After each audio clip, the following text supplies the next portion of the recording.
প্রিয় শিক্ষার্থী, আজকে আমরা নাউন নিয়ে আলোচনা করব। নাউনকে বাংলায় বলা হয় বিশেষ্য। কোনো কিছুর নামকেই নাউন বলে।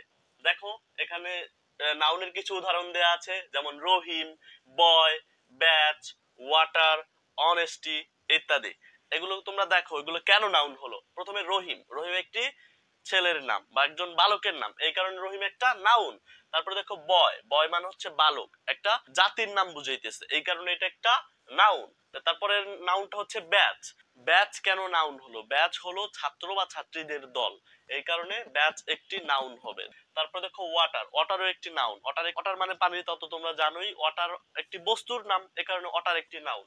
তারপর দেখো অনেস্টি, অনেস্টি হচ্ছে সততা, এটা একটা গুণের নাম, এই কারণে অনেস্টি একটা নাউন। অনেস্টি বানানটা কিন্তু খুবই গুরুত্বপূর্ণ। দেখো অনেকে কিন্তু এই বানানটা পড়ে হনেস্টি, প্রকৃতপক্ষে এটা কিন্তু হনেস্টি হবে না, এটার সঠিক উচ্চারণ হচ্ছে অনেস্টি। ঠিক আছে, এই এইচটা এখানে উচ্চারিত হয় না, এই কারণে এটার সঠিক উচ্চারণ হচ্ছে অনেস্টি। অনেস্টি মানে সততা, যা একটি নাউন। নাউনের ধারণা তোমরা আগে থেকেই ক্লিয়ার ছিলে, তারপর আর একবার তোমরা শিখে নিলে। তবে একটা গুরুত্বপূর্ণ বিষয় তোমাদেরকে জানিয়ে দেই, ভর্তি পরীক্ষায় যদি এরকম প্রশ্ন আসে যে the word adjective is a, ধরো অপশন এ তে দেয়া থাকলো নাউন, বি তে দেয়া থাকলো প্রোনাউন, সি তে দেয়া থাকলো অ্যাডজেক্টিভ, ডি তে দেয়া থাকলো ভার্ব, তখন এই সকল প্রশ্নের উত্তর করার ক্ষেত্রে তোমাদেরকে সতর্ক থাকতে হবে। এই প্রশ্নের সঠিক উত্তর তোমরা অনেকেই হয়তো অ্যাডজেক্টিভ দেখে বুঝতে পারবে না যে the word adjective is a এটা কোন ধরনের পার্টস অফ স্পিচ।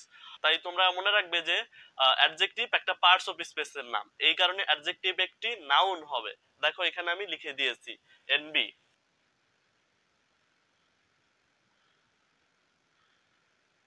দেখো এখানে এনবি দিয়ে লেখা আছে, এনবি এর পূর্ণরূপ হচ্ছে নোটা বেনে, বাংলায় বলা হয় বিশেষ দ্রষ্টব্য।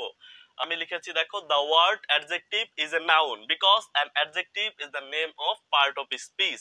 যেটা আমি আগেই বলেছি যে অ্যাডজেক্টিভ একটি পার্টস অফ স্পিচের নাম, এজন্য অ্যাডজেক্টিভ একটি নাউন হবে। এরকম প্রশ্ন কিন্তু ভর্তি পরীক্ষা এবং চাকরির পরীক্ষায় এসে থাকে।